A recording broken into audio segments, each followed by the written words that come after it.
S M Krishna ಅವರ ಬಾಲ್ಯ ಹೇಗಿತ್ತು ಇದಕ್ಕೆ ಸಂಬಂಧಪಟ್ಟ ಹಾಗೆ ಒಂದು ವಿಶೇಷ ರಿಪೋರ್ಟ್ ಇದೆ, ಬನ್ನಿ ನೋಡೋಣ.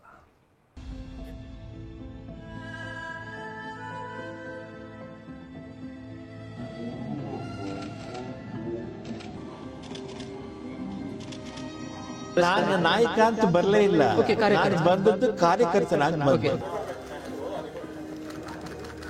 ರಾಜ್ಯ ಕಂಡ ಅಪರೂಪದ ರಾಜಕಾರಣಿಗಳು.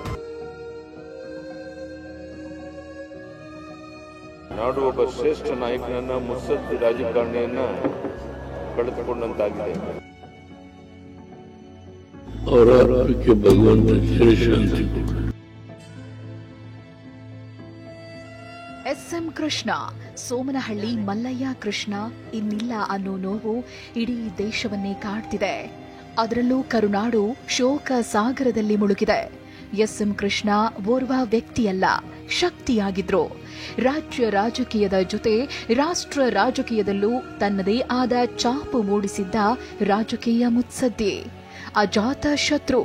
ಹಳ್ಳಿಯಿಂದ ದಿಲ್ಲಿವರೆಗೆ 10 ಜವಾಬ್ದಾರಿ, 100 ಸವಾಲುಗಳನ್ನ ಎದುರಿಸಿ ಮೆಟ್ಟಿ ನಿಂತ ಎಸ್ಎಂ ಕೃಷ್ಣ ಹುಟ್ಟಿದ್ದು ಸಕ್ಕರೆ ನಾಡು ಮಂಡ್ಯದ ಹಳ್ಳಿಯೊಂದರಲ್ಲಿ. ಇಷ್ಟಕ್ಕೂ ಹೇಗಿದ್ವು ಎಸ್ಎಂ ಕೃಷ್ಣ ಅವರ ಬಾಲ್ಯ ದಿನಗಳು?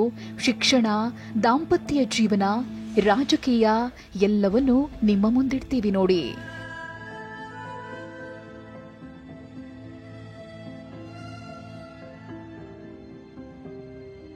ಎಸ್ಎಂ ಕೃಷ್ಣ ಮಂಡ್ಯ ಜಿಲ್ಲೆಯ ಮದ್ದೂರು ತಾಲೂಕಿನ ಸೋಮನಹಳ್ಳಿಯಲ್ಲಿ 1932 ಮೇ 1ರಂದು ಜನಿಸಿದ್ರು. ಅವರದ್ದು ಆಗರ್ಭ ಶ್ರೀಮಂತ ಕುಟುಂಬ. ತಂದೆ ಮಲ್ಲಯ್ಯ ಅಂದಿನ ಕಾಲದಲ್ಲೇ ಸಾರ್ವಜನಿಕ ಸೇವಾ ಕ್ಷೇತ್ರದಲ್ಲಿ ಸಾಕಷ್ಟು ಹೆಸರು ಮಾಡಿದ್ರು. ರಾಷ್ಟ್ರ ಹಾಗೂ ರಾಜ್ಯ ಒಕ್ಕಲಿಗ ಸಂಘದ ಮಹಾ ಕಾರ್ಯದರ್ಶಿಯಾಗಿ ಮಲ್ಲಯ್ಯ ಸೇವೆ ಸಲ್ಲಿಸಿದ್ರು. ಎಸ್ಎಂ ಕೃಷ್ಣ ಅವರ ತಂದೆ ತಾಯಿಗೆ 10 ಮಕ್ಕಳು. ತುಂಬು ಕುಟುಂಬದಲ್ಲಿ ಕೃಷ್ಣ 6ನೇಯವರು. ಎಸ್ಎಂ ಕೃಷ್ಣ ಅವರವರು ಮಂಡ್ಯ ಜಿಲ್ಲೆ ಮದ್ದೂರು ತಾಲೂಕಿನ ಸೋಮನಹಳ್ಳಿ ಗ್ರಾಮದಲ್ಲಿ ಹುಟ್ಟಿ ಬೆಳೆದಿರುವಂಥದ್ದು. ಇದೀಗ ಅವರ ಮನೆ ಬಳಿಯಿದ್ದೀನಿ. ಎಸ್ಎಂ ಕೃಷ್ಣ ಅವರ ತಂದೆ ಏನಿದ್ದಾರೆ ಮಲ್ಲಯ್ಯ ಅವರು, ಮಲ್ಲಯ್ಯ ಅವರ ಕುಟುಂಬ ಸಾಕಷ್ಟು ದೊಡ್ಡದಾದಂಥ ಕುಟುಂಬ. ಮಲ್ಲಯ್ಯ ಅವರಿಗೆ 10 ಜನ ಮಕ್ಕಳು, ಅದರಲ್ಲಿ ಎಸ್ಎಂ ಕೃಷ್ಣ ಕೂಡ ಒಬ್ರು. 2 ಗಂಡು ಮಕ್ಕಳು ಇರ್ತಾರೆ, ಎಸ್ಎಂ ಕೃಷ್ಣ, ಎಸ್ಎಂ ಶಂಕರ್ ಅಂತ. 2 ಗಂಡು ಮಕ್ಕಳಲ್ಲಿ ದೊಡ್ಡವರಾದಂಥವ್ರು ಎಸ್ಎಂ ಕೃಷ್ಣ. ಈ ಒಂದು ಮನೆ ಏನು ಕಾಣ್ತಾ ಇದೆ, ಸಾಕಷ್ಟು ವರ್ಷಗಳ ಹಳೆಯದಾದಂಥ ಮನೆ. ಈ ಒಂದು ಮನೆಯಲ್ಲಿ ಎಸ್ಎಂ ಕೃಷ್ಣ ಅವರು ಹುಟ್ಟು ಬೆಳೆದಿರುವಂಥದ್ದು. ಪ್ರಾಥಮಿಕ ಶಿಕ್ಷಣವನ್ನು ಕೂಡ ಇದೇ ಒಂದು ಮನೆಯಲ್ಲಿ ಕೂಡ ಗ್ರಾಮದಲ್ಲಿ ಪಡೆದಿರ್ತಾರೆ. ಈ ಮನೆ ಏನು ಕಾಣ್ತಾ ಇದೆ, ಒಬ್ಬರ ಹಿಂದೆ ಒಬ್ಬರಂತೆ 5 ಹೆಣ್ಣು ಮಕ್ಕಳಾಗಿದ್ರು. ಇವರ ತಂದೆ ಮಲೆಮಹದೇಶ್ವರನಿಗೆ ಹರಕೆ ಹೊತ್ತ ಬಳಿಕ 6ನೇಯವನಾಗಿ ಕೃಷ್ಣ ಹುಟ್ಟಿದ್ರಂತೆ. ಅದು 1934. ಮಹಾತ್ಮ ಗಾಂಧೀಜಿಯವರು ಸೋಮನಹಳ್ಳಿಗೆ ಬಂದಿದ್ದ ವೇಳೆ 3 ವರ್ಷದ ಪುಟ್ಟ ಕೃಷ್ಣ ಗಾಂಧೀಜಿಯವರಿಗೆ ಹೂವಿನ ಮಾಲೆ ಹಾಕಿದ್ರಂತೆ. ಕೃಷ್ಣ ಮೈಸೂರಿನ ರಾಮಕೃಷ್ಣ ಆಶ್ರಮದ ಮಹಾಜನ ಮಾಧ್ಯಮಿಕ ಶಾಲೆಯಲ್ಲಿ ಎಸ್ಎಸ್ಎಲ್ಸಿ ಪೂರ್ಣಗೊಳಿಸಿದ್ರು. 1950ರಲ್ಲಿ ಮೈಸೂರು ಮಹಾರಾಜ ಕಾಲೇಜಿನಲ್ಲಿ BA, 1955ರಲ್ಲಿ ಬೆಂಗಳೂರಿನ ಲಾ ಕಾಲೇಜಿನಲ್ಲಿ BL ಪದವಿ ಪಡೆದುಕೊಂಡ್ರು. ಬಳಿಕ ಅಂದಿನ ಹೆಸರಾಂತ ವಕೀಲರಾದ ಗಣೇಶರಾಯರ ಬಳಿ ಜೂನಿಯರ್ ಆಗಿ ಸೇರ್ಕೊಂಡ್ರಾದ್ರೂ 1956ರಲ್ಲಿ ಉನ್ನತ ವ್ಯಾಸಂಗಕ್ಕಾಗಿ ಅಮೆರಿಕ ಫ್ಲೈಟ್ ಹತ್ತಿದ್ರು. ಟೆಕ್ಸಾಸ್ನ ಡಲ್ಲಾಸ್ ನಗರದ ಸದರ್ನ್ ಮೆಥಾಡಿಸ್ಟ್ ವಿವಿಯಲ್ಲಿ MCL ಪದವಿ ಪಡೆದುಕೊಂಡ್ರು. ಬಳಿಕ PhD ಮಾಡಲು ವಾಷಿಂಗ್ಟನ್ ವಿವಿಗೆ ಸೇರ್ಕೊಂಡ್ರು. ಪೂರ್ಣಗೊಳಿಸಲು ಸಾಧ್ಯವಾಗಲಿಲ್ಲ. ಈ ವೇಳೆ ಜಾನ್ ಎಫ್ ಕೆನೆಡಿ ಅವರ ಪ್ರಭಾವಕ್ಕೆ ಒಳಗಾದ ಕೃಷ್ಣ ರಾಜಕೀಯಕ್ಕೆ ಕಾಲಿಡುವಂತೆ ಪ್ರೇರಣೆಗೊಂಡಿದ್ರು. 1961ರಲ್ಲಿ ಅಮೆರಿಕದಲ್ಲಿ ಉನ್ನತ ವ್ಯಾಸಂಗ ಮುಗಿಸಿ ತಾಯ್ನಾಡಿಗೆ ವಾಪಸ್ಸಾಗಿದ್ರು.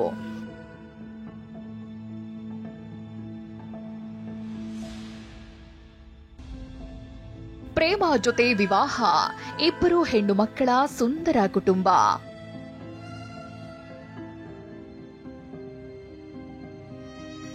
ಎಸ್ಎಂ ಕೃಷ್ಣ ಅಮೆರಿಕದಿಂದ ಭಾರತಕ್ಕೆ ವಾಪಸ್ಸಾಗ್ತಿದ್ದಂತೆ 1966 ಏಪ್ರಿಲ್ 29ರಂದು ಪ್ರೇಮಾ ಅವರ ಜೊತೆ ದಾಂಪತ್ಯ ಜೀವನಕ್ಕೆ ಕಾಲಿಟ್ರು. ಕೃಷ್ಣ ಪ್ರೇಮಾ ದಂಪತಿಗೆ ಮಾಳವಿಕಾ ಮತ್ತು ಶಾಂಭವಿ ಎಂಬ 2 ಹೆಣ್ಣು ಮಕ್ಕಳಿದ್ದು, ಮಾಳವಿಕಾ ಕಾಫಿ ಡೇ ಸಂಸ್ಥಾಪಕ ಸಿದ್ಧಾರ್ಥ್ ಅವರನ್ನ ಮದುವೆಯಾದ್ರೆ 2ನೇ ಮಗಳು ಶಾಂಭವಿ ಉಮೇಶ್ ಎಂಬುವರ ಕೈ ಹಿಡಿದು ಫಾರಿನ್ನಲ್ಲಿ ಸೆಟಲ್ ಆಗಿದ್ದಾರೆ.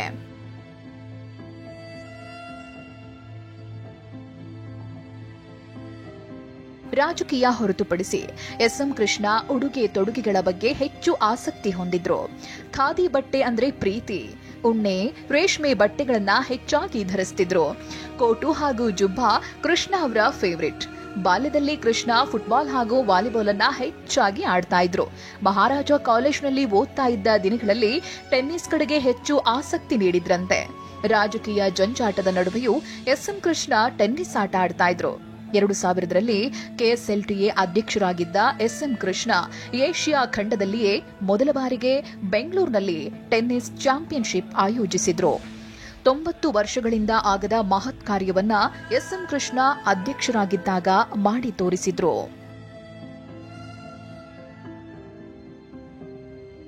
ಊಟದ ವಿಚಾರಕ್ಕೆ ಬಂದ್ರೆ ಕೃಷ್ಣ ಅವರಿಗೆ ಸ್ವೀಟ್ ಅಂದ್ರೆ ತುಂಬಾ ಇಷ್ಟವಂತೆ.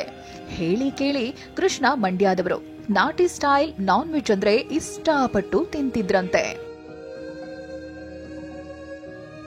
ಇನ್ನು ಕೃಷ್ಣ ಅವರಿಗೆ ವಿದ್ಯಾರ್ಥಿ ಭವನದ ದೋಸೆ ಅಂದ್ರೆ ಅಚ್ಚುಮೆಚ್ಚು. ಬೆಂಗಳೂರಿನ ಗಾಂಧಿ ಬಜಾರ್ನಲ್ಲಿರುವ ವಿದ್ಯಾರ್ಥಿ ಭವನದ ದೋಸೆಗೆ ಮನಸೋತಿದ್ದ ಕೃಷ್ಣ ದೋಸೆ ಸವಿದು ಹಳೆಯ ನೆನಪುಗಳನ್ನ ಮೆಲುಕು ಹಾಕಿ ಹೋಗಿದ್ರು. ಎಸ್ಎಂ ಕೃಷ್ಣ ಸಾಹೇಬರು ನಮ್ಮ ಹೋಟ್ಲಲ್ಲಿ ತುಂಬ ವರ್ಷದಿಂದ ಬರ್ತಾ ಇದ್ರು. ಅವರು ನಮ್ಮ ಹೋಟ್ಲಲ್ಲಿ ಬೆಣ್ಣೆ ಮಸಾಲೆ ದೋಸೆ ತುಂಬ ಇಷ್ಟ. ಅವ್ರ ಬಗ್ಗೆ ಹೇಳ್ಬೇಕಂದ್ರೆ ಬೆಂಗಳೂರಿನ ಬ್ರ್ಯಾಂಡ್ ಬೆಂಗಳೂರು ಮಾಡಿದ್ದು ನಮ್ಮ ಎಸ್ಎಂ ಕೃಷ್ಣ ಸಾಹೇಬರು. ಸೊ ಇವತ್ತು ಭಾರಿ ದುಃಖದ ಸಂಗತಿ. ಸೊ ಅವರು ಕೋವಿಡ್ ಆದಮೇಲೆ ಮೋಸ್ಟ್ಲಿ ನಮಗೆ ಹೋಟ್ಲಿಗೆ ಬರ್ತಾ ಇದ್ರು. ಸೊ ಪಾರ್ಸಲ್ ಜಾಸ್ತಿ ಹೋಗ್ತಾ ಇತ್ತು. ರಾಜ್ಯದ ಧೀಮಂತ ರಾಜಕಾರಣಿ ಎನಿಸಿಕೊಂಡಿದ್ದ ಎಸ್ಎಂ ಕೃಷ್ಣ ಅವರಿಗೆ 2023ರಲ್ಲಿ ಪದ್ಮವಿಭೂಷಣ ಪ್ರಶಸ್ತಿ ಮುಡಿಗೇರಿತ್ತು. ವಕೀಲರಾಗಬೇಕಿದ್ದ ಎಸ್ಎಂ ಕೃಷ್ಣ ರಾಜಕಾರಣದಲ್ಲಿ ಮಿಂಚಿದ್ದು ಅವರ ಸಾಧನೆ ಸುವರ್ಣಾಕ್ಷರಗಳಲ್ಲಿ ಕೆತ್ತಿಡುವಂತದ್ದು.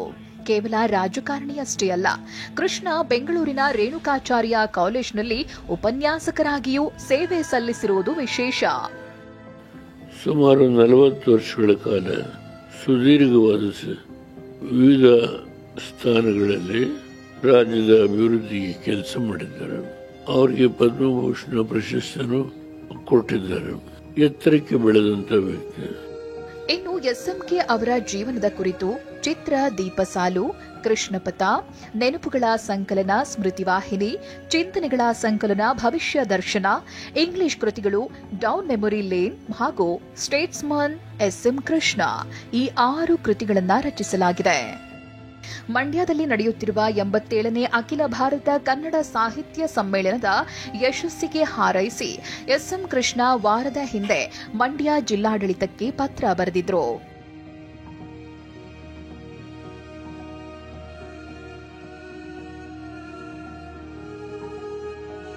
ಎಸ್ಎಂ ಕೃಷ್ಣ ಕೊನೆಯ ಪತ್ರದಲ್ಲೇನಿದೆ? ಮಂಡ್ಯ ಜಿಲ್ಲೆಯಲ್ಲಿ ನಡೆಯುತ್ತಿರುವ 87ನೇ ಅಖಿಲ ಭಾರತ ಕನ್ನಡ ಸಾಹಿತ್ಯ ಸಮ್ಮೇಳನಕ್ಕೆ ನನ್ನ ಶುಭಾಶಯಗಳು. ರಾಜಶ್ರೀ ನಾಲ್ವಡಿ ಕೃಷ್ಣರಾಜ ಒಡೆಯರ್ ಅವರ ದೂರದೃಷ್ಟಿಯ ಫಲವಾಗಿ ರೂಪುಗೊಂಡ ಮಂಡ್ಯ ಜಿಲ್ಲೆ ನಾಡಿನಲ್ಲಿ ಅತಿ ಹೆಚ್ಚು ಕನ್ನಡ ಮಾತನಾಡುವ ಭಾಷಿಕರಿರುವ ಜಿಲ್ಲೆ. ಇಂತಹ ಐತಿಹ್ಯವುಳ್ಳ ನಮ್ಮ ಮಂಡ್ಯ ಜಿಲ್ಲೆಯಲ್ಲಿ 3ನೇ ಬಾರಿಗೆ ಆಯೋಜನೆಗೊಂಡಿರುವ ಕನ್ನಡದ ಸಿರಿ ಹಬ್ಬವು ಯಶಸ್ವಿಯಾಗಿ ಜರುಗಲೆಂದು ಶುಭ ಹಾರೈಸುತ್ತೇವೆ. ಹೀಗೆಂದು ಕೊನೆಯ ಪತ್ರದಲ್ಲಿ ಎಸ್ಎಂ ಕೃಷ್ಣ ಉಲ್ಲೇಖಿಸಿದ್ದಾರೆ.